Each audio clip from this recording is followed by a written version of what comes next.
And then, I can't forget attending, the illustrious Delaware State University, my HBCU, that just gave me exposure, to leadership, running a student organization, student advocacy, and just being able to build with teams across different sectors on campus, and making sure that I'm able to create an environment that I'm doing now and trying to replicate here. A lot of those things and values that I learned on campus is some of the things I brought and amplified out here in the Rockaways. Message. Okay. We go too far. I don't want to go to the college yet. Yeah, we got to back up. How far Rock? Because you talked about the influence that the neighborhood, the community had on you before that helped mold you. You know what I'm saying? Yeah, no, 100%. I mean, the community for Rockaway, I was born and raised here. Did all my school years here, from pre-K all the way to 12th grade. And I think being a part of this community, I've seen a lot change, from the way the community is shaped. New buildings are being built. And the reason why I brought up DSU is because, there were a certain mentality before I went to college that, sometimes people want to, get out the hood, leave and never come back.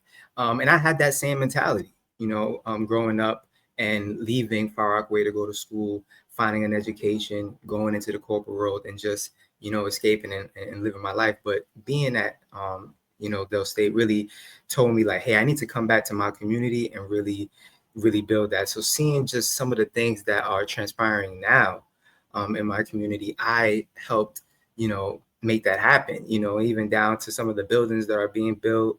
You see a lot of housing that's coming in that was never there before, new businesses that are coming in. And this is what our community needs, especially with some of the, gentrification that is happening in our community. I think one of the biggest issues that, is coming up in Far Rockaway, that we don't have a voice. We're often forgotten. They call us a sixth borough, and our voices, sometimes fall on deaf ears.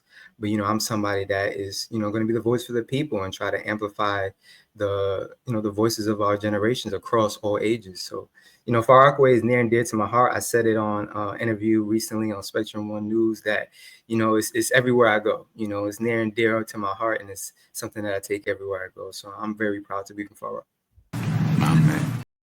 I'm gonna be honest with you. I'm from the Bronx. I never heard Far Rock being the sixth borough, but okay, it sounded good when you said it. I would keep it 100 on the show. Like, I've been to Far Rock, and when I went there, as long as it took me to get there, I was like, I'm never coming back. They call it Far Rock for a reason. For sure. No, definitely. But I can understand the sixth borough. Like, oh, okay. But let's talk about. I just want to talk about when you were younger, right? And you were growing up and you were experiencing Far Rock from a young child's perspective. When we talk about the changes that you see now, right? Yeah. If you could, do you know, like, what if you could think about one thing when you were a child and you looked outside into your community, what was one of the biggest things that you wish that you think that you could have changed or you would have wanted to see more of or better as a child? Because I can remember some of the things for me. Can you remember some of the things for you? Yeah, I think one of the biggest things was food access, right? Okay, I think, here we go. When I was a kid, and my mom is on the chat, my dad, there was times where we were struggling, and we had to stand on those same food pantry lines that were giving out government cheese and things of that nature. But I say that to say, when I grew up, I didn't think that was an issue. You know what I mean? It was just my mom finding another alternative way to put food on the table. Okay. And with that being said, my mom and my dad, I can never say that, I struggled crazy. You know what I mean? There were times that we had our ups. There were times we had our downs. I had both parents in the household at a time. And then, like any other family, parents sometimes fall out of love. They get a divorce. And, that's what they call sometimes the typical minority story where, you're growing up, the families they fall apart. The mother and the father is not together no more. They're beefing or things of that nature. That wasn't the case for me, but a lot of my friends dealt with that. You know what I mean? And sometimes even death. I had friends that lost their mothers or fathers at an early age. So, seeing that in Far Rock, or even some of the, I also wanted to touch on some of the violence that was coming as well. And in Far Rockaway, when we talk about gun violence and gang violence, I think one of my friends is on the live chat, but there was incidents where guns were pulled out, and those were issues where I had to say, like, hey, I'm leaving Far Rockaway for good, and I'm not coming back.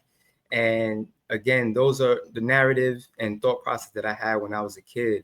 But again, coming back and wanting to change that narrative is something that grew as time progressed. Wanted to see a change, wanted to impact the next generation of youth in our community.